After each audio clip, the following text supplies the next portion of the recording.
Terry, I remember being in your home, I think, praying, and we were coming up towards one of the Downs Bible weeks, and God said that this would be the last one. I now want you to take the Downs to the nation. And do you remember how we talked, well, what does that mean? You can't move a marquee around the nation. And I think we felt that the message of grace and worship and maybe spiritual leadership were key things. And we launched the egg tour, as we came to call it, or enjoying God's grace. Just share with us a little bit about what that 16-city tour included and the message of grace itself.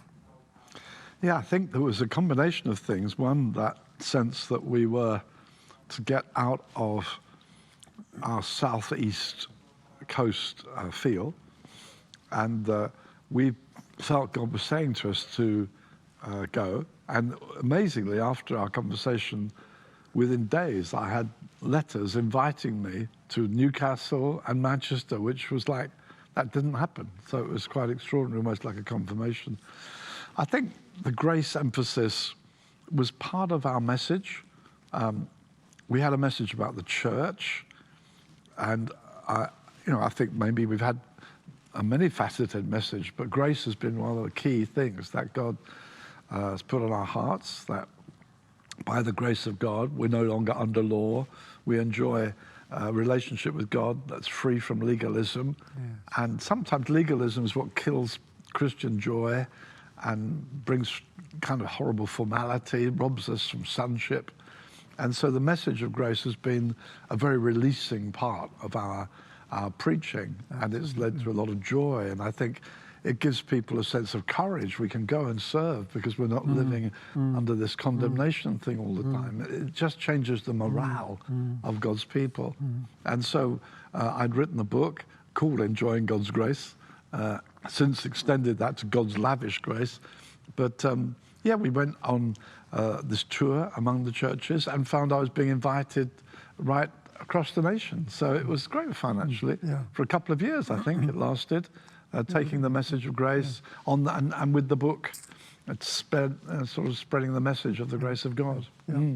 I remember we used to go with a worship team, and you'd also invite certain men to travel with you as kind of a ministry team, and they would then scatter, I think, into the local churches on the Sunday. So this was typically a kind of a Friday through Sunday type thing, but those teams were always different.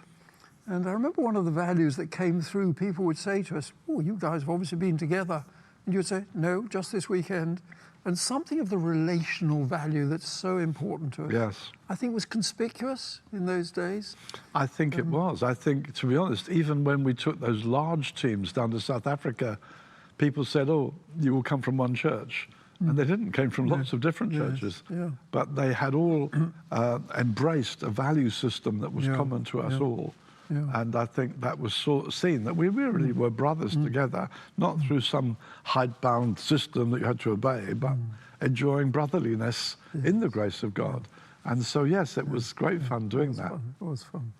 I remember another occasion, I think we were praying again in your sitting room, and we felt God say, next year, take a Bible week to the heart of the country. And apart from the fact that I have to confess my heart sank a little bit just for a few moments, we then became very excited about the thought. And I remember getting out a map and thinking, where? There's somewhere called Stoneleigh, and we couldn't find it anywhere. We'd heard of this agricultural showground. But eventually we went up there and looked at it and inquired and so on.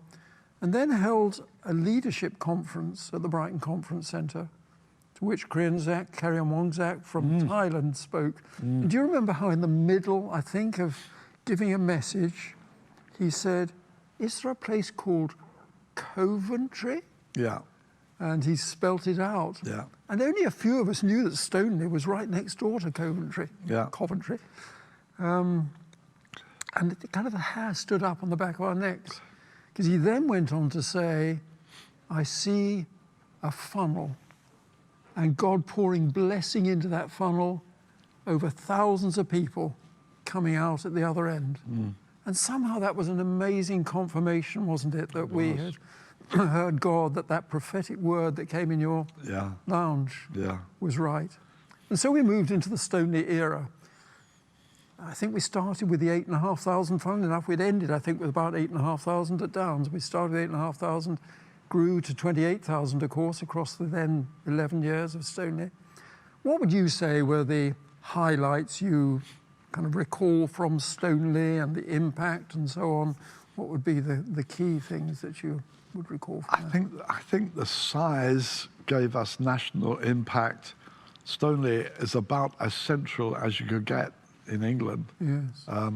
Whereas the Downs, anyone coming from the north had a long journey. So it was very, very helpful from that point of view. I think that also, so all the time churches were growing with more and more churches. We'd also had a prophetic word about our being involved further afield. At one point we're wondering, should we go overseas? Because we're honouring other teams. And I had a vision of a bow and arrow. Oh, yes. And the bow was kind of superimposed. I had a map of England in front of me in my kind of prophetic vision. And I saw a bow superimposed over that southeast corner of England and being pulled back, but we were only going as far as London at the time. And I felt God say to me, if you pull back the bow only as far as London on this map, the arrow is not going to go very far. You need to pull it right back across the UK. And I felt that God was saying, that means you need to plant churches across the UK, not just for the sake of the UK, but to gain resource to go on world mission. And we began to move, people began to move deliberately to Manchester and other places. We started planting churches. So moving to the Midlands with the Bible Week was part of that whole push into the centre of the nation. And I think we began to be much more evidently a national movement, and more people knew about us. I think that also we were recording. I think, interestingly enough, as I look back, I think the Downs Bible Week was more a formation of who we are and were. I think back at the messages we looked at, the story of Joseph, the story of Gideon, the story of Nehemiah. And a lot of these stories was shaping a people rooted in biblical stories and saying, no, this is who we are, this is who we are. And I hadn't realized until perhaps more recently that all that foundational stuff was done at the Downs. We were there 10 years. Yes. And when we went to Stoneleigh, it was much broader. And originally, I invited a broader speaking. I had a lot of speakers in the first Stoneleigh, and we had more speakers. And I think that prophetic, distinctive message was more accomplished at Plumpton, gave us our vision at the Downs Bible Week. Then Stoneleigh, we began to go broader. And also, there was that extraordinary outpouring of the Holy Spirit about halfway through our years at Stoneleigh, which resulted in one of the things, I think, the numbers grew. We had to go to 2 weeks because we couldn't get everybody in because the numbers were multiplying. And then... I'm just as a throw in, I remember it well, 1994. And of course, we were already out on publicity and so on 1 week. And we were projecting, I can't remember what the figure was, but it was about capacity for the showground. And then suddenly, flooding in these numbers. And someone came to me and said, Nigel, where are you going to cap the numbers? And I said, nowhere. I said, if people want to come, somehow we're going to get them in. And it was a shoehorning exercise. I think we had 3 overflows and so on. But I mean, they were remarkable days. But sorry, I interrupted. I think that part of that growth, this remarkable moving of the Spirit in the mid-90s. And I think on the back of that also, that amazing album. We recorded worship at the Downs Bible Week because the worship was fun, and we put out a cassette, which I think people took, and some people still have. And then when we went to Stoneleigh, particularly in the year when there was this remarkable outpouring of the Spirit, Dave Fellingham wrote a song called Ruach, and a number, we always had great songs. And we brought out an album called Ruach, and it captured something of the phenomenal sense of God being there. And that album just went wild, and the CD. And so from then on, the CD that came out from Stoneleigh, the worship album, was huge. And also, Kingsway used to do a book of all the songs, because every year we came up with a new songbook. And we had such great songwriters in our midst, like Dave Fellingham and his son Nathan and Lou, and then Stuart Townend, Paul Oakley, Kate, Lex. I mean, we had fabulous songs coming through who we were, carrying our vision. And also, I think the privilege of traveling quite a lot, as I did, I'd hear a great song in America or somewhere else. And so we were creaming off some of the best songs around anyway. And every year we brought out a superb Stoneleigh album. And it was beginning to go wider and wider as that album was huge. And I think that helped. I mean, the Stoneleigh, it was actually only after we kind of closed it that I realized that the worship album had put us on the map largely. I was once in California, and Wendy and I having a break, a weekend after ministry time, and we went, where should we go? I looked in the Yellow Pages, found a vineyard, went to the vineyard nearest church to where we were staying, and they had this kind of coffee break in the middle of their meeting, and a guy, discerning I was English, said, he said, do you know a group called Stoneway? And I said, no, I don't. He said, well, you're from England. I said, yeah. He said, no, I've never heard of them. I mean, I literally didn't know what he was talking about. He said, they make a great worship album every year. They're a great group. So I said, no, I don't know that. And then he began to sing one of Paul Oakley's songs. I said, oh, that. I said, you're talking about Stoneleigh, because Kingsway recorded our stuff, and so he put Stoneleigh and Kingsway together and came up with Stoneway and called it a group. I said, it's not a group. It's like thousands of people singing behind. And he said, oh, I love that album every year. And then we met somebody from the Far East because they'd heard our album in the Far East. And then I was in a Christian bookshop in America, and they're playing the Stoneleigh album in the background. I could hear our music playing. And I realized, oh, it's going wider and wider. And so that was giving us more and more visibility because the music was so brilliant. And I was invited to speak at the Keswick Convention.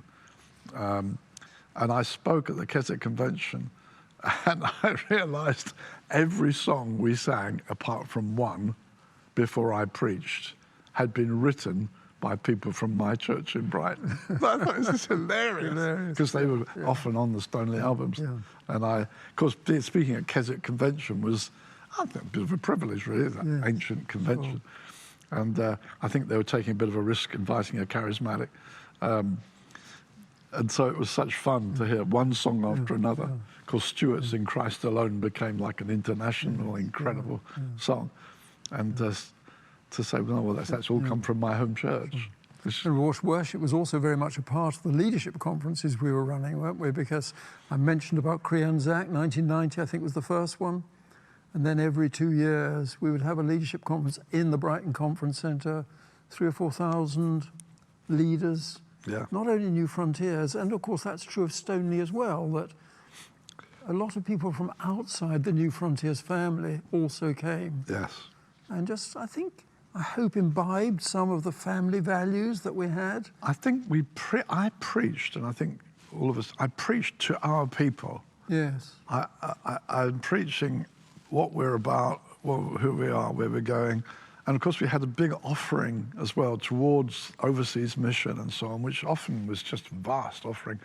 And it was only when we finished that I learned, well, up to a third of the people at Stoneleigh were not New Frontiers people. And so they were embracing our message, enjoying it, and I can only suppose contributing to our gift day as well.